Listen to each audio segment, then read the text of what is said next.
Let me use this opportunity to welcome our viewers across the globe to Platform Media International PMI Studios. Today we are doing a personality profile of somebody I call an unusual guest. Unusual in the sense that this is a guy that I say resembles the definition of a prophet who is recognized, who is not recognized in his home country, but recognized outside. He has been carrying a lot of audience across the globe, but from what I can gather, he's hardly recognized in Nigeria where he's from. And that's why we chose to bring him to the studio to tell us his unusual story about his life. And that person is Tayo Aluko. Tayo, welcome to the program. Nice to be here, thank you. As I speak to you viewers, I'm talking to Tayo in our studios in Vancouver, British Columbia. But of course, Tayo, you don't live here. Tayo lives in Liverpool, in the United Kingdom. That's right. And we decided to bring him to the studio because he has been creating a lot of scene in the Vancouver art industry. And Tayo, I will leave you to tell his little story about yourself so that viewers will know what you have been up to. Okay, I'm an actor and a singer and a playwright, and I have come to Vancouver to perform a play that I wrote. And I've just done 4 days at the Anvil Center Theatre. And the title of the play is called Mr. Robeson. And it's about the African-American actor, singer, and civil rights activist, Paul Robeson. And as you say, I have performed it mainly throughout the UK, but occasionally and increasingly I perform it in Canada, the United States. I've done it very few times, too few times at home in Nigeria, but I've also been to Australia, New Zealand with it, and Jamaica. Okay, you now begin to understand why I said this is a guy who is like a prophet in the Bible, recognized outside and not out within where he's from. You just said you have little impact in Nigeria. I agree that you left Nigeria at a very tender age. You've been all your life in the UK. But you schooled in one of the foremost high schools in Lagos. Yes, I went to King's College from when I was 11 till 16. So I did my school set there and then went to carry on in England. Okay. Now, Tayo, there are many amazing things that you have done that it will be of inspiration to some of our black children who are resident outside the country. Here you are, an architect, trained architect, and you left architect to stage performance. And I was reading your profile, I'm like, wow, this guy has committed a commercial crime. You left architect, because you know, when we're growing up in Africa, it's either you are an architect, or you're a medical doctor, or you're a lawyer, and that's a noble profession, and you left and you went to art. Yeah. And every parent or every sibling will be worried. How come this guy left such a profession for arts that is very unstable or not rewarding enough? Yeah, that's right. I don't, I think, they say the ancestors or the gods or whatever, they have different plans for what we have. So yes, I did study architecture. I did practice as an architect. I had my own small company in Liverpool. I was in partnership with a local white guy, and we were doing okay for a while, but unfortunately he died. He died in 2000 or so. And I carried on for a short while, but the kinds of things I was trying to do as an architect stroke developer, basically the city of Liverpool wasn't quite ready. I was trying to be a developer of eco-friendly buildings, and it just, to cut a long story short, it didn't work out.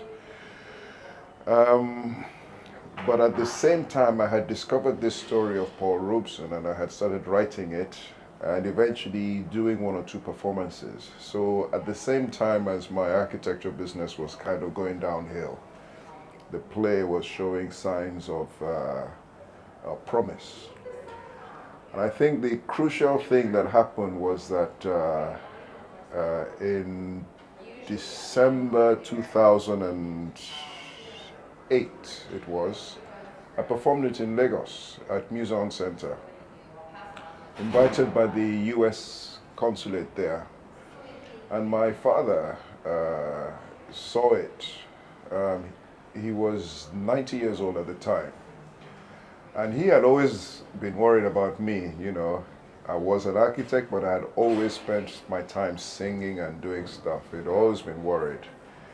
And he was taken to Muson in his wheelchair, saw the play, everybody enjoyed it. And we were sitting on the veranda at home the following morning, and he said to me, you know, if you want to do this full time, you have my blessing. For viewers, let me take you a little bit back.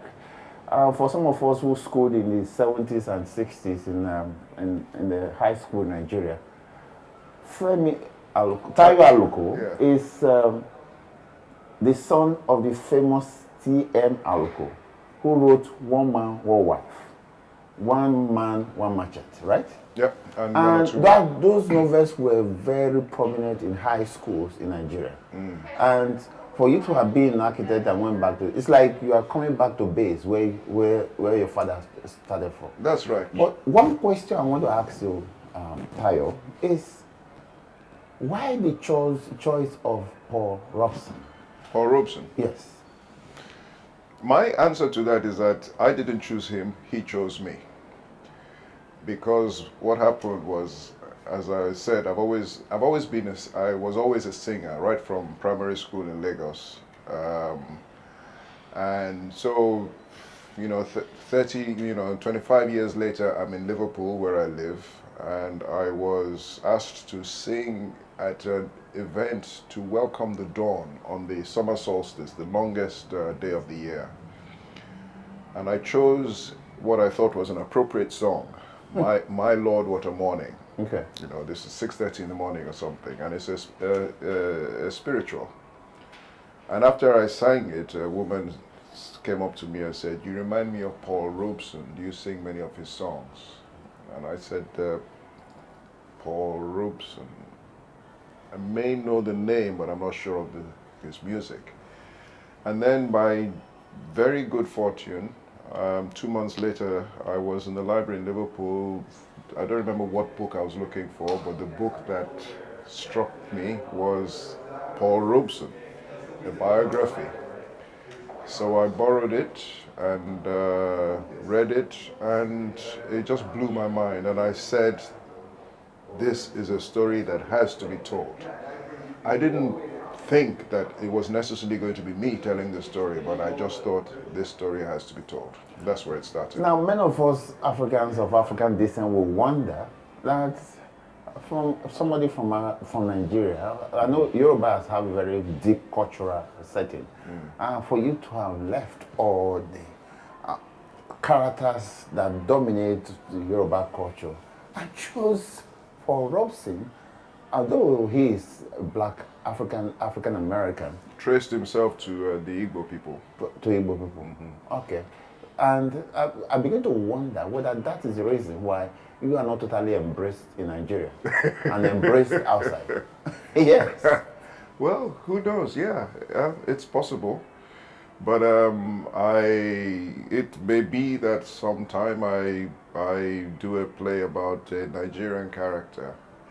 But actually, the point about this particular play, and the reason why Paul Robeson is so resonant with me, is that it's not just about him being an American. That's not the story.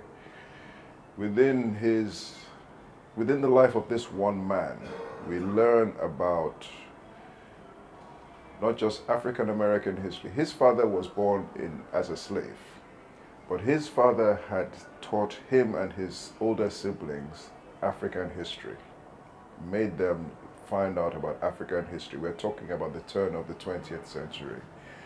And then Paul Robeson lived through the intense racism of the post-slavery era in the United States. He preceded the civil rights movement that we all know about when we think of Martin Luther King and Malcolm X. By about 30 years, he was very interested in the Soviet Union and socialism and communism. He was embraced all over the Soviet Union in China and so on.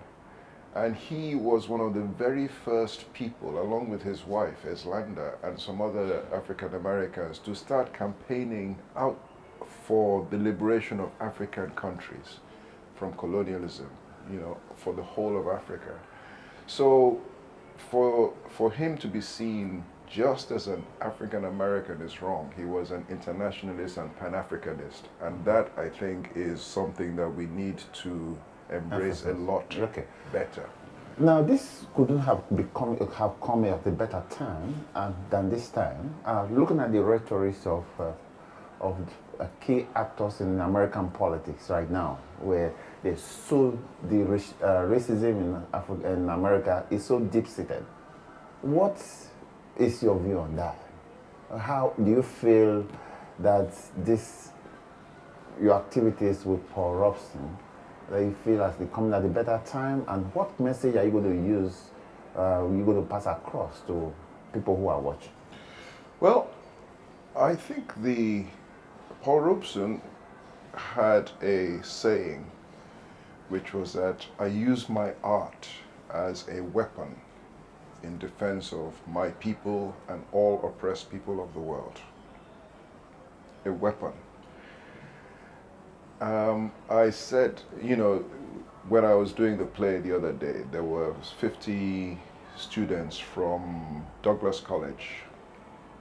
And I don't remember which one asked the question, but my answer came, you know, towards the end of the answer was that I mentioned that quote, and I said, he said he was this young boy, maybe 17 or so, said he just wanted to let me know that he had been inspired very much by seeing this play. He knew nothing about Paul Robeson, but he was inspired by the tackling of racism and the history, etc., etc. And I said, well, that's the beauty of art, because the reason I'm here today was because one woman heard me sing, mentioned the name, I found a book, I read the book, here I am, thousands of miles away from where I was born, where I live, inspiring you as a young man, and who knows what you're going to be able to do. So for me, doing this play or doing any other play is, so the question was about the US. Now, racism is really a feature of ignorance. And for me, there is no better way of tackling ignorance by telling stories that can touch people in their heart and their soul. There's hardly a better story than the story of Paul Robeson. And the way I tell it, because it's got its drama and its song, you know, it's a perfect vehicle. So, I mean, for instance, whenever I do a performance, I write a piece to try and illustrate how Paul Robeson is relevant to today. So this piece I wrote, and I write it for the program, you know, so that the audience can read it. And when I wrote this one was literally 3 days after the Super Bowl thing that Beyonce did, mentioning the Black Panthers and Malcolm X. And people were up in arms. You know, certainly a lot of white people were up in arms, saying they she shouldn't be using the stage to promote a terrorist organization. And also people are saying, how come Beyonce is suddenly a political person? Because she's never done that kind of thing before. But Paul Robeson said artists should, you know, hold their ground. Not just hold their ground, but they're the storytellers, they're the gatekeepers of the truth. So artists have a responsibility to show society what the truth is. So mentioning the Black Panthers, yes, who were the Black Panthers? Okay, there were people who were dissatisfied with the way African Americans were being brutalized. And they wanted, they wanted revolutionary change, not necessarily by violence. They said, if we're being killed in Defend such numbers, ourselves. we should be able to defend ourselves, at least carry arms. There's how many Black Panthers killed any white people? None, as far as I know, but they were killed. And so, you know, Beyonce has done a good service, at least by resurrecting their name. 50 years after they were formed, and they're back on the agenda. So where do you intend to carry this message to, as long as you're around? Well, I'm 54. On my 50th birthday, I was very fortunate to receive some sponsorship and aid to perform the play in Carnegie Hall. And I've decided that on my 60th birthday, I'm going to do it at the Sydney Opera House in Australia. Partly because it's obviously a very iconic building, but at the very end of his career, in 1960, Paul Robeson was in Australia, and there is a YouTube clip somewhere of him at the Sydney Opera House as it was being built, and he sang to the workers. I haven't said anything about Paul Robeson's life actually, but he was very much a man who promoted the workers, again, you know, as opposed to the people who have the money. And that's one of the reasons why he got himself into a lot of trouble. But he is there in 1960 singing to the construction workers to show solidarity with them, and he was singing a song called Joe Hill, a song about a trade union leader who was executed in the United States in 1915. And that's a song that I sing on stage, you know, 101 years after the man was killed. Tayo, we are very inspired, and PMI is happy to have you in our studios, and we will follow you every step of the way. And that's a promise we are making. And I hope you enjoyed your stay in Vancouver. I did, thank you. And whenever you are in town, let us know. I will. And like we said, we'll follow you around. Thank you. And thank you for inspiring not only the black population here, your message is all over the place, and I hope you have contributed in no little measure to diminish racism in Vancouver. Once again, thank you for coming to our show. Thank you very much. Thank you. And with that, viewers, we leave you with the sweet voice of Tayo Aluko, and we'll see you again. Have a good night. Nobody knows the trouble I seen. Paul Robeson, I said. Paul Robeson. No. R-O-B-E-S-O-N. I seen glory, alleluia.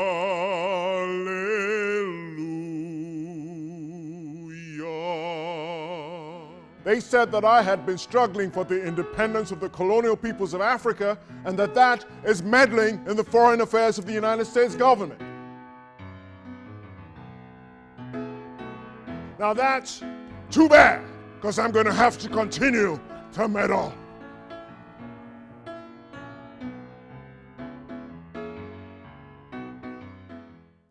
Because my father was a slave, and my people died to build this country, and I'm going to stay here and have a part of it just like you, and no fascist-minded people will drive me from it. Is that clear?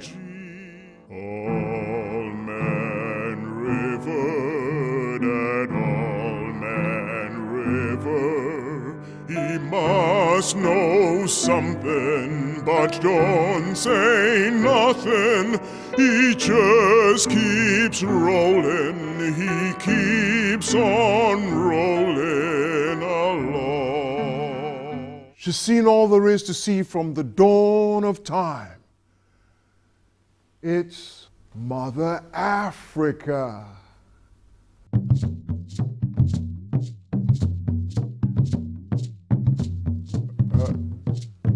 Excuse excuse me, ladies and gentlemen, but can I have the house lights on, please?